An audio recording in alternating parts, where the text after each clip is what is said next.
Hey guys, it's Liz from blueandhazel.com. Welcome to my homeschool YouTube channel. And if you're new here, I am a mom of 4 kids. We have a first grader, third grader, and fourth grader homeschooling and a 2-year-old in our house. And in this video, I wanted to take a minute and show you something new we're doing this year, and that is our history timelines. So these history timelines are homemade, and hopefully by the end of this video, you'll have a step-by-step way to make these exact ones, have them ready to go for tomorrow. And this one is for my 3rd grader, this one's for my 4th grader, and my 1st grader is actually doing a 1-page timeline. So he's not gonna get his own accordion style one until next year, and then I'll make him one. But he's just doing the page timeline of his life. This was recommended by Ambleside Online, and so we're just kind of going with it. He's got, you know, special things like when he learned how to ski and when he flew on an airplane and learned how to swing a baseball bat and things. So I don't know if it's really that necessary for him or if I would even do this again with a first grader, you know, the personal timeline, but he is enjoying it. I like the keepsake. So that's, you know, take that with a grain of salt, but I don't know if I would do it with a first grader necessarily.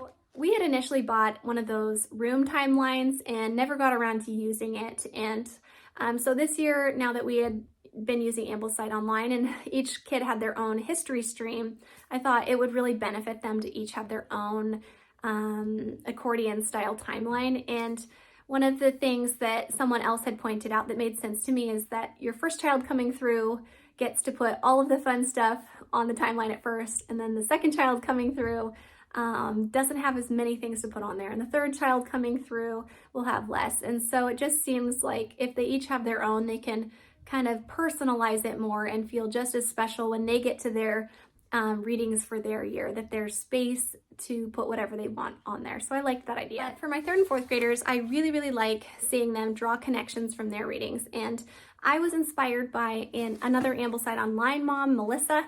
She has a YouTube video on her timelines and how she did them with her kids. So I'll link that in the description for you. Go watch it. It's a great video.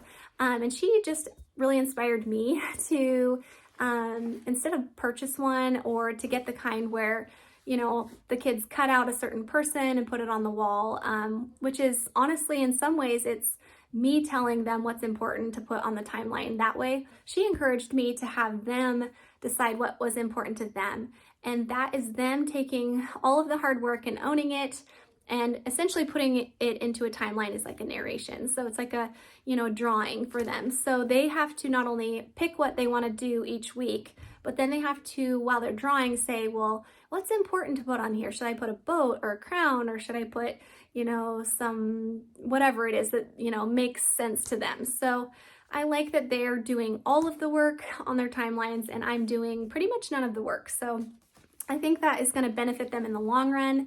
And let's go ahead and turn the camera around and let me show you how to make one of these and what my kiddos look like so far. Okay, let me go ahead and show you how we put together our history timelines. Feel free to copy and paste this. You know, you can change it, add more pages. You can space out certain time periods more if you want to, but I will show you exactly how we do it. So very first thing to do is grab 8 pieces of paper.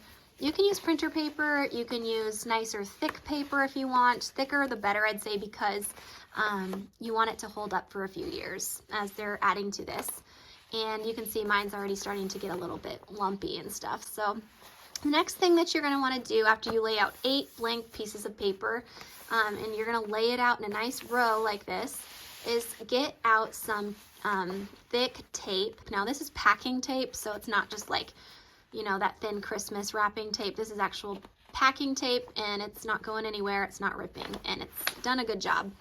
I just chose to tape one side, and I think it makes it easy to bend and put away. So if you were to tape this side, it might be a little more sturdy, but I also am not sure if it would be harder to bend and fold all of the accordion style pages together.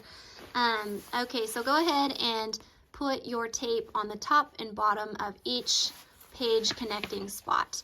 I chose to leave the spot open with no tape in the middle because I knew that I wanted to have a line coming through and I didn't want a piece of tape in the way of that. Now, the third thing that you're going to want to do is go ahead and grab a ruler and just eyeball where the middle of that page is and do your best to make a line through the middle. You're going to be able to put entries below it and entries above it, and so the line is just to help give the kids that visual of, time moving on. And so once you have that first line done, then what you're going to want to do is overlap your ruler a little bit onto the line you've already made and continue that line onto the next paper. And so do the same thing for each page, overlap a little bit on the line before it, and then continue your line to the next paper. Now, don't do what I did. I'll hopefully save you some trouble. I had to throw away my very first one because it was just so, it was so choppy looking, because I went ahead and did the ruler on all the individual pages and then taped them together. And because my lines were not perfectly in the same spot on every single page, one line came here and the next line started here, and they all slanted a little bit different, and so it just was not very pretty, and I thought, I've got to redo this. So line your pages up first, tape them, then do the line. And the next thing I wanted to show you is how I decided to do the dates.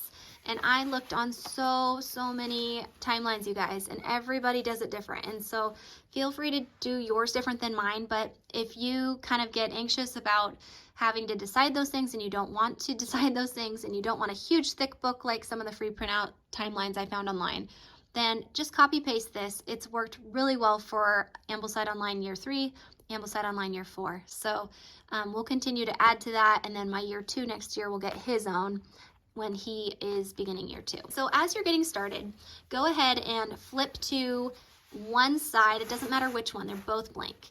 And flip to the end page and go ahead and label 3000 BC right here. This one is actually an entry one of my kiddos put here. I didn't put that date, but I did initially put 3000 BC.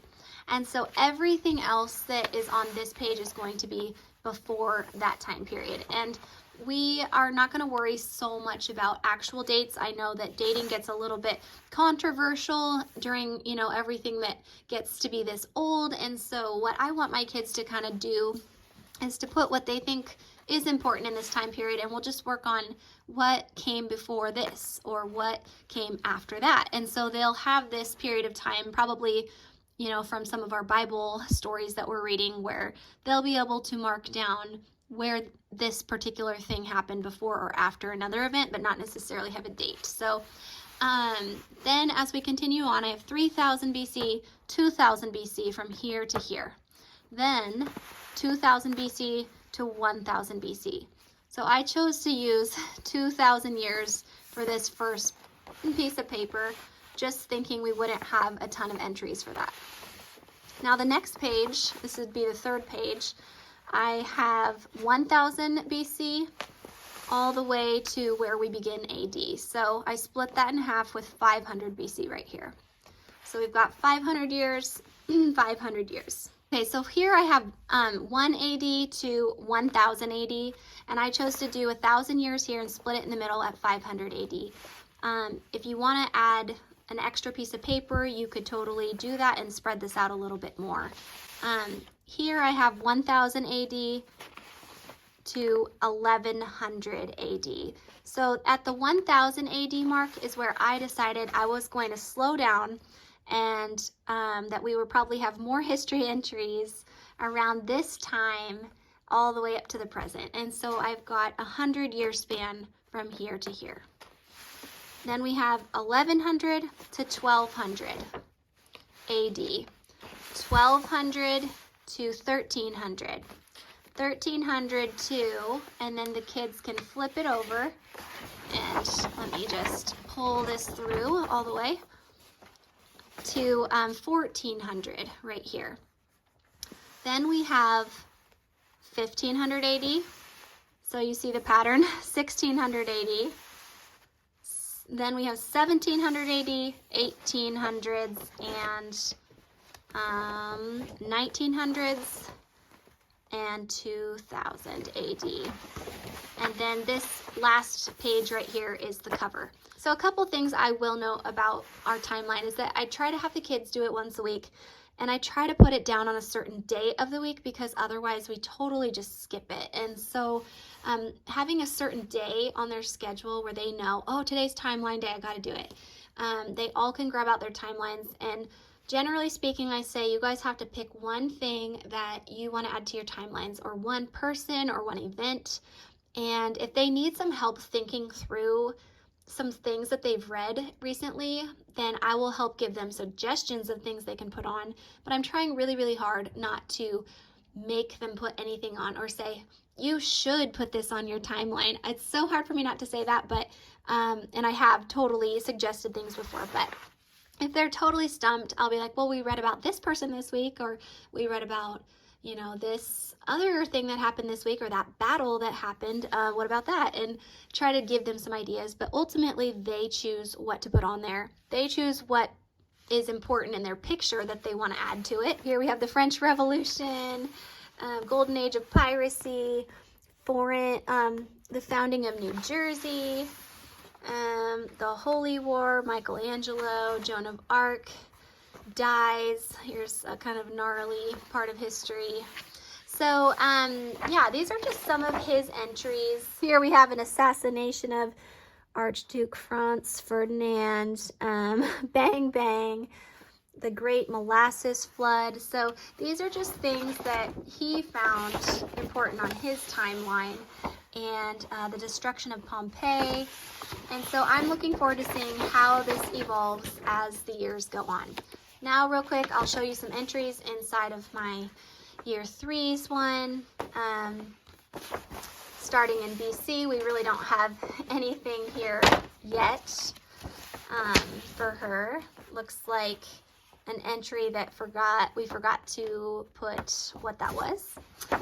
And then for her, she's got a lot in this time period, because in Ambleside Online, this is where we are covering a lot of events. And so looks like we have King Henry VIII becomes king.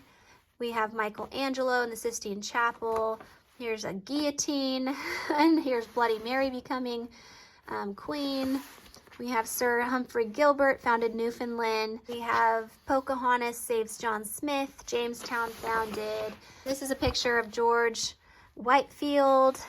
We have Independence Day, Battle of Gettysburg she put on there, and that's it so far. Thank you for watching. If you enjoyed this video, please give it a thumbs up, and be sure to ask any questions that you have in the comments, and I will